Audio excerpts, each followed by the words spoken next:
અંકલેશ્વરના ઉંટિયાદરા ગામની શિલાલેખ સોસાયટી માંથી 2.80 લાખનો વિદેશી દારૂનો જથ્થો ઝડપી પાડતી પાનોલી પોલીસ. પાનોલી પોલીસે કોસંબાના કુખ્યાત બુટલેગર જિગ્નેશ પટેલને વોન્ટેડ જાહેર કર્યો.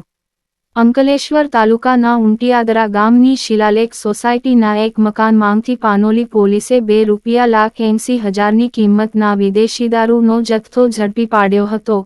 પોલીસે કુખ્યાત બુટલેગરને વોન્ટેડ જાહેર કરી કાયદેસરની કાર્યવાહી હાથ ધરી છે.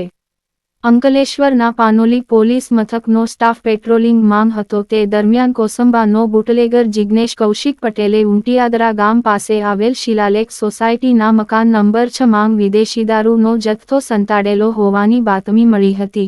જે મળેલી બાતમીના આધારે રેડ કરતા મકાનમાંથી ₹2,80,000નો વિદેશી દારૂનો જથ્થો જપ્ત કર્યો હતો.